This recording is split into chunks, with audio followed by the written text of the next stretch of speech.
Territorio de Montana, 1883. El viento soplaba con fiereza por el valle trayendo consigo polvo, y el recuerdo persistente del invierno justo cuando ella descendió tambaleante del tren y se desplomó de bruces sobre el andén de madera agrietada en la estación de Red Rock. Llevaba 2 días sin probar bocado. Tenía el labio partido y un ojo casi cerrado por la hinchazón. El vestido desgarrado en el dobladillo y las botas destrozadas por el uso. Pero fue el temblor de sus manos lo que hizo que el jefe de estación diera un paso atrás. Parecía una mujer que había escapado del mismísimo infierno. ¿Se encuentra bien, señora?, preguntó él, pero ella no respondió. Sus rodillas cedieron y cayó al suelo, así sin más demasiado golpeada para mantenerse en pie. Fue el vaquero quien la sostuvo, Yates O'Connor, que estaba apoyado en una cerca esperando una carga de alambre. Él la vio caer antes que nadie reaccionara. Con 2 zancadas largas ya estaba a su lado. Se arrodilló, deslizó un brazo bajo su espalda y la levantó como si no pesara más que una pluma flotando en el aire. Su cabeza quedó recostada contra su pecho. Su respiración era débil y su piel pálida bajo la suciedad y los moretones. Pero seguía con vida. ¿Dónde está el doctor?, preguntó Yates con voz firme al jefe de estación. El pueblo queda a unos 6 kilómetros. El más cercano está por allá. La llevo yo. Yates no pidió permiso. La llevó hasta su yegua color gamuza, la acomodó con cuidado frente a la silla y cabalgó con urgencia rumbo al pueblo. Su vestido estaba empapado de sudor y tierra. Su cuerpo demasiado delgado. Sus muñecas marcadas con moretones que contaban una historia que nadie debería vivir. En el trayecto ella despertó una vez apenas para estremecerse cuando su brazo se acercó demasiado. Tranquila, dijo él en voz baja. Ya estás a salvo. Ella lo miró por un segundo y luego volvió a ese lugar al que uno se va para sobrevivir. Llegaron al consultorio del Dr. Keller al anochecer. El anciano la observó un instante y le indicó a Yates con la mano que entrara. Ponla en el catre. Voy por lo que necesito. Yates la acomodó con cuidado, apartó un mechón de cabello enmarañado de su rostro y luego se retiró un paso. No se fue. Se quedó junto a la puerta con los brazos cruzados y la mandíbula tensa sin quitarle los ojos de encima. Pasaron horas hasta que el doctor finalmente dijo: Va a vivir, pero necesita descanso, alimento, tiempo. ¿Qué le pasó?, preguntó Yates. El médico negó con la cabeza. Eso es algo que solo ella puede contar, aún no. Había algo en la forma en que se desplomó en silencio, como si hubiese estado aguantando con todo lo que tenía hasta no poder más, que se le quedó grabado. Al día siguiente ella despertó entrecerrando los ojos por la luz. Él estaba allí sentado junto a ella con una taza de té caliente en la mano. Buenos días, dijo él. Ella se tensó. No voy a hacerte daño, añadió. Te desmayaste en la estación. Te traje aquí. Sus ojos buscaron la puerta, luego la ventana. Estaba calculando cómo escapar. Me llamo Yates O'Connor. Tengo un rancho al oeste de aquí. Ella no respondió. ¿Tienes nombre? Miró sus manos por largo rato antes de murmurar. Calla. Calla, que sane. Él asintió. ¿Tienes hambre? Calla, sane. Sus ojos se humedecieron. Ella asintió una sola vez. Él se puso de pie. Entonces, vamos a conseguirte algo de comer. Los días pasaron despacio. Calla hablaba poco. No dejaba que nadie se le acercara salvo Yates, ni siquiera el doctor. Jamás preguntó por qué él seguía ahí. Él simplemente regresaba. Cada mañana llegaba con algo caliente para que comiera. Se sentaba a su lado mientras ella tomaba caldo en silencio. Hablaba poco, pero su presencia era firme como las montañas que se veían por la ventana. Un día ella susurró: «Gracias». Él giró la cabeza. «No me debes nada». Ella bajó la mirada. «No creí que alguien me ayudaría». Él no preguntó de qué había huido, no todavía. Pero los moretones comenzaban a desvanecerse, y ella ya podía sentarse sola. Sus ojos recuperaban el color. Fue al 5.º día cuando se quebró. «Tuve 2 hijos», dijo de pronto. Sus ojos vidriosos. Willa y Weston. Tienen 5 y 7 años. Un hombre. Él se los llevó, dijo que yo no servía, que él tenía dinero y yo nada. Yates no se movió. ¿Quién era mi esposo? Bueno, lo fue alguna vez. Me golpeó hasta que ya no podía ver bien. Luego le dijo al juez que yo estaba loca. Traté de huir con los niños. Me encontró. A duras penas alcancé a subir al tren. Su voz se quebró. Ni siquiera sé dónde están. Yates apretó los puños. ¿Le contaste al sheriff? Él la negó con la cabeza. Él tiene dinero. Y amigos. No le creen a mujeres como yo. Él la miró por un largo rato. Ya no estás sola, Kaya. Ella parpadeó rápido. ¿Por qué te importa? Él se puso de pie. Caminó hacia la ventana. Porque vi cómo caíste en esa estación. Como si cargaras el mundo entero en la espalda. Nadie debería vivir así. Ella permaneció en silencio por un largo rato. Luego murmuró. Ya no quiero esconderme. Él se giró. Entonces no lo hagas. Su barbilla tembló. ¿Y si él me encuentra otra vez? Que lo intente. Los días se convirtieron en semanas. Kaya se instaló en una habitación modesta arriba de la tienda de granos, ayudando a barrer y limpiar a cambio de techo y comida. Yates pasaba seguido. Le llevaba manzanas, libros, cositas sencillas, de las que nunca hacía alarde. Ella rió por primera vez cuando él tropezó con un gato callejero detrás del local. No eres tan rudo como aparentas, le dijo con una sonrisa ligera. Y tú eres más fuerte de lo que crees, le respondió sin pensarlo. Ella lo miró, entonces de verdad lo miró. Era alto, curtido por el sol, con una forma de estar que no hacía ruido. Sus ojos eran amables pero atentos, como si lo vieran todo sin juzgar. Una tarde, con el sol cayendo tras las tejas, ella preguntó, ¿por qué sigues aquí? Yates se recargó en el barandal del porche a su lado. Porque quiero. Ella bajó la vista a sus propias manos. Ni siquiera me conoces. Él se inclinó y le tocó los dedos con cuidado. Sé lo suficiente. Ella no se apartó. Ninguno dijo más. Pero desde esa noche él le tomó la mano cada vez que ella se lo permitió. Nunca más volvió a desplomarse. Pero cada vez que tropezaba él ya estaba ahí. El calor del verano llegó pronto ese año, cubriendo el valle como una cobija pesada. El polvo se pegaba a los bordes de las faldas y cuellos, y el aroma del heno recién cortado flotaba desde los campos al oeste del pueblo. Los días se alargaban en silencio, y Kaya comenzó a caminar por ellos con paso más firme. Había tomado la costumbre de recorrer los senderos junto al río antes de abrir la tienda. Ahí todo era más tranquilo, álamos bordeando las orillas, el sonido del agua corriendo suave sobre las piedras. Llevaba una bolsa prestada con pan y queso, y a veces se sentaba cerca de una curva donde los venados bebían, dejando que el tiempo pasara sin decir una sola palabra.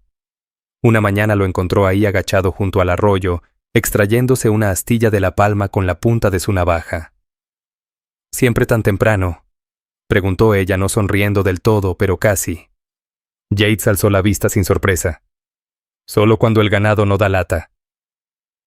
Ella dejó la bolsa y se sentó sobre una piedra plana. ¿Trabajas menos ahora? No, solo más temprano. Me da tiempo para pensar. Ella juntó las manos sobre su regazo. ¿Pensar en qué? Él lanzó la astilla al agua. En lo que viene después. Ella observó cómo se extendían las ondas. No me he dejado pensar tan lejos. Él se incorporó sacudiéndose el polvo del pantalón. Entonces déjame preguntarte directo. ¿Sigues con la idea de seguir huyendo? Kaya no respondió al principio. Dibujó una línea en la tierra con la punta de su bota. No quiero seguir huyendo, pero no sé cómo se ve quedarse. Yates se sentó a su lado.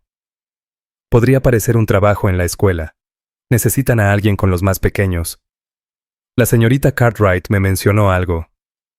Kaya parpadeó. Ella no me conoce. Pero sabe lo que has hecho desde que llegaste.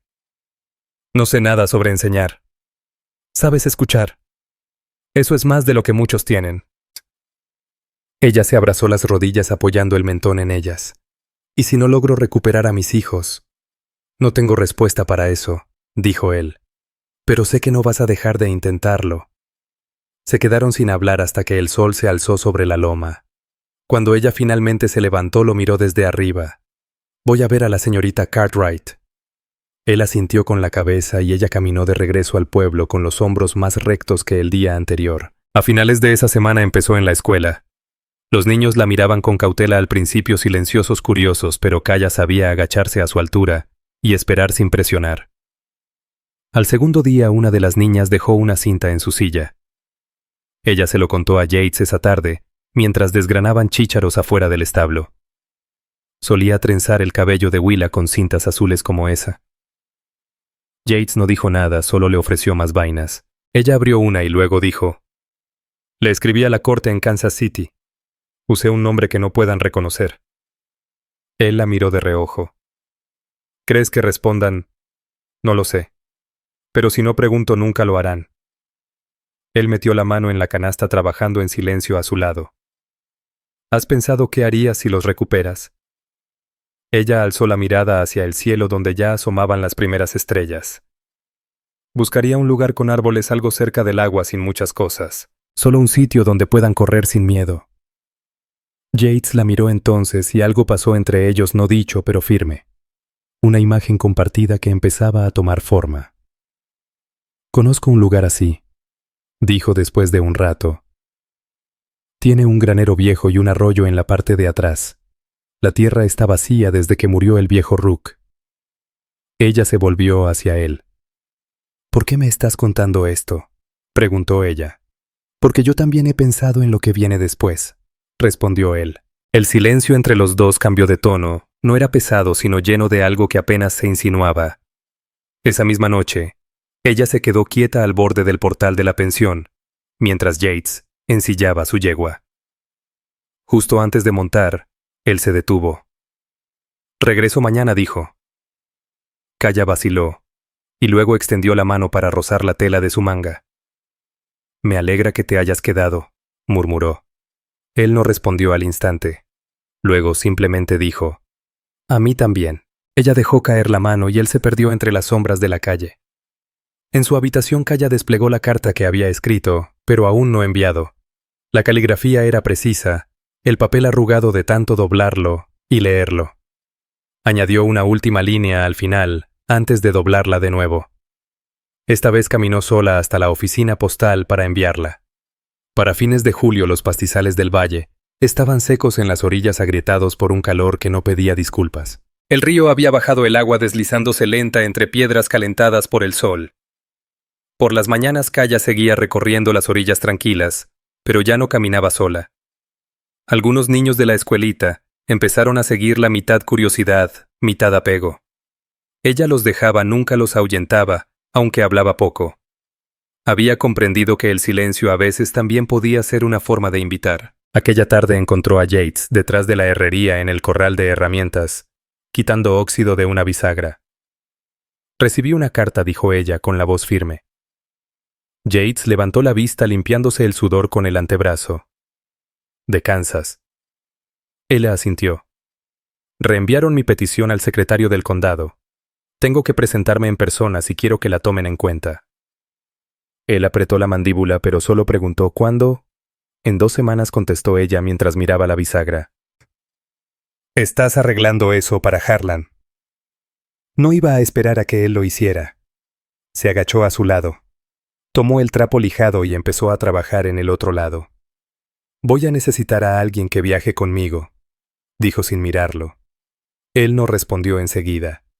Observó sus manos ahora firmes, la piel ya sanada, aunque aún quedaban sombras tenues de lo que fue. «¿Estás segura de que quieres volver a ese lugar?». «No quiero», admitió alzando brevemente la mirada. «Pero no puedo dejarlos en esa casa. No ahora que tengo fuerzas». Él dobló las piernas y se acomodó junto a ella tan cerca que casi se tocaban las rodillas. «Entonces iré contigo», dijo él. Ella no le agradeció. No hacía falta. Al día siguiente, Kaya pidió prestado un cuaderno de contabilidad de la escuela y empezó a copiar apuntes, términos legales, instrucciones del juzgado, nombres que recordaba de la audiencia de custodia. No le pidió a Yates que la ayudara a leerlos, pero cuando se detuvo a descansar, los ojos él le deslizó un mapa enrollado. «Aquí está el límite del condado. señaló él. Y aquí es donde está la propiedad de tu esposo si no ha cambiado. Ella siguió la tinta con la yema del dedo. Has estado allí. Llevé ganado por esa zona hace años. Una casa blanca grande con 2 aguas. La cerca era nueva entonces. Ella apretó los labios. Esa debe ser. Yates la observó un momento antes de decir, vas a necesitar un lugar donde quedarte cuando lleguemos. No dormiré bajo su techo. No hará falta. Ella alzó la mirada. ¿Ya habías planeado todo esto? No me gusta dejar las cosas al azar. Ella cerró el cuaderno con lentitud. ¿Siempre ha sido así? He visto lo que pasa cuando la gente no lo es. La semana siguiente pasó volando entre preparativos. Kaya trabajaba por la mañana en la escuela, y por la tarde escribía cartas a cualquiera que pudiera respaldarla.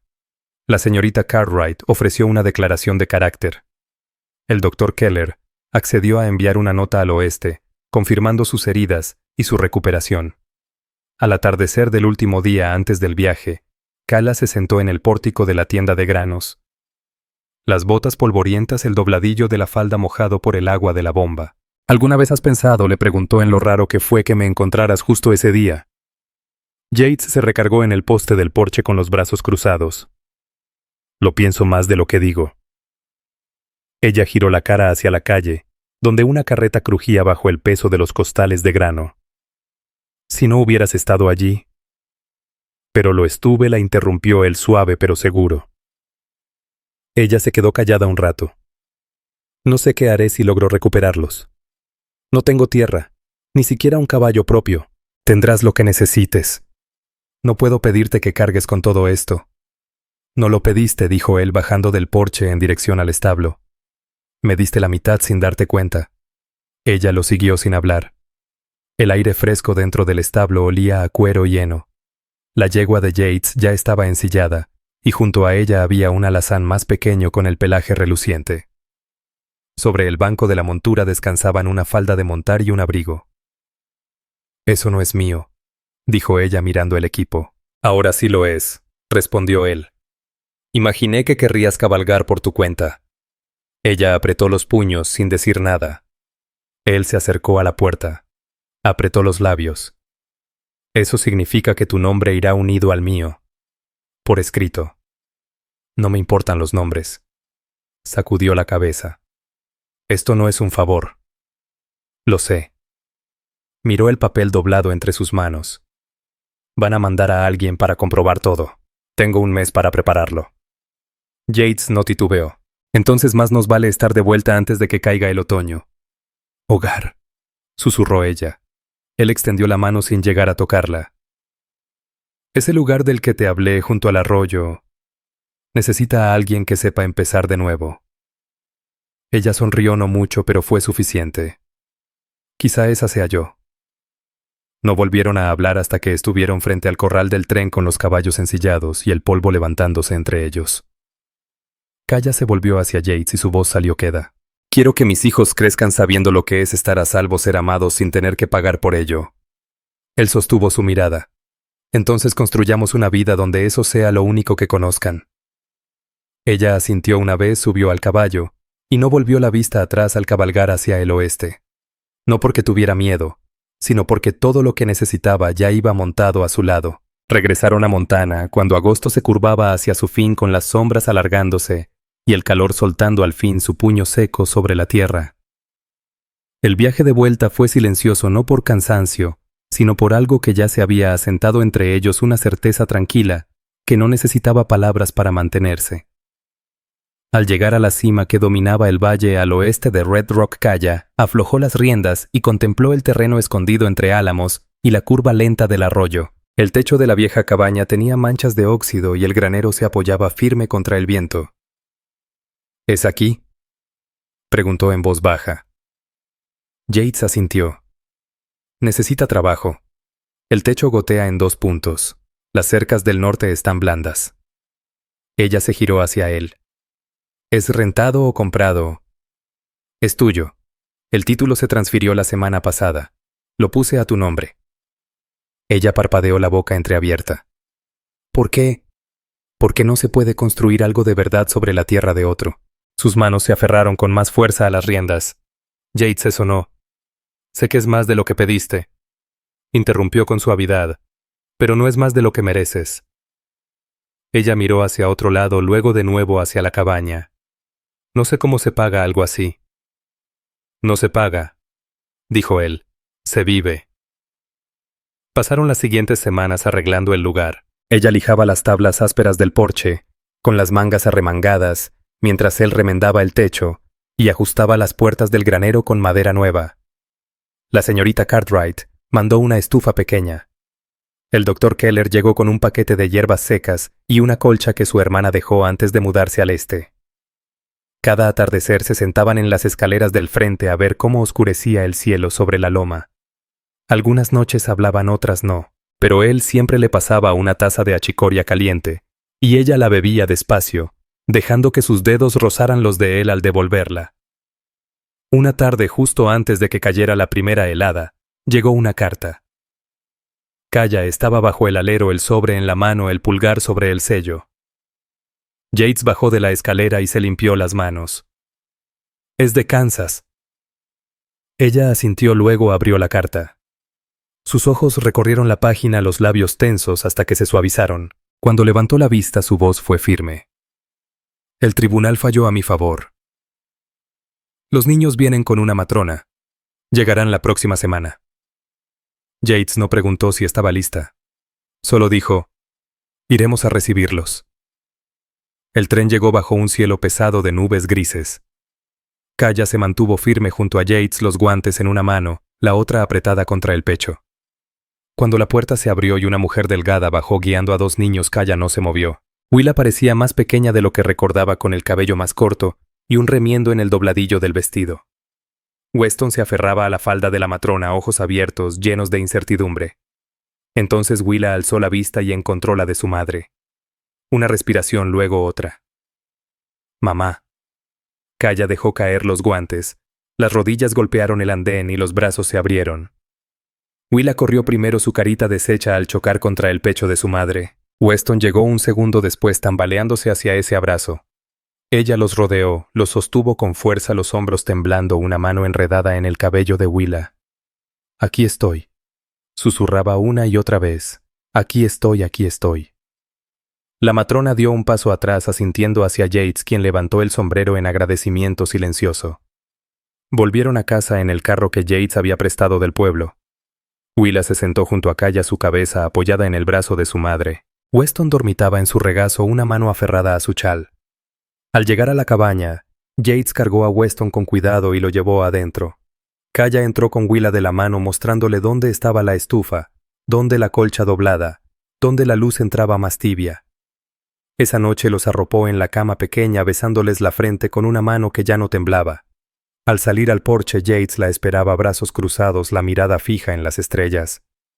Ella se detuvo frente a él. «No sé cómo nombrar lo que me has dado». Él la miró, la luz del farol resaltando las líneas junto a su boca. «No lo nombres, solo vívelo». Ella le tomó la mano. «Quiero que te quedes». «Esperaba que lo dijeras», respondió él en voz baja. Ella se inclinó, apoyando la frente contra la suya. «No solo quiero un techo o un campo o una cerca que se mantenga. Quiero que estés conmigo al despertar. Quiero algo que no desaparezca cuando lleguen los tiempos difíciles». Su pulgar acarició suavemente su pómulo. «Entonces eso es lo que vamos a construir». No se besaron de inmediato. Permanecieron pegados el uno al otro, el momento extendiéndose entre ambos, como un suspiro tibio suspendido entre dos cuerpos. Cuando por fin se puso de puntas y rozó su boca con la de él, fue callado, firme y duradero. A la mañana siguiente, después de la primera nevada, Willa estaba descalza en el pórtico, mirando cómo el sol salía sobre las lomas. Callis la abrazó por detrás, apoyando la barbilla en el hombro de su hija. Adentro, Yates avivaba el fuego con Weston, medio dormido en su regazo. La cabaña olía a cedro, a ceniza y a algo dulce que burbujeaba en la olla de hierro sobre la estufa. Afuera la tierra estaba quieta, pero no muda. El arroyo seguía corriendo bajo su piel de hielo, y los pájaros se movían en las ramas pelonas. Callis se giró hacia la puerta y miró una última vez la tierra que ahora era suya, no prestada, no prometida, simplemente suya. Luego entró en busca del calor hacia la vida que habían formado juntos.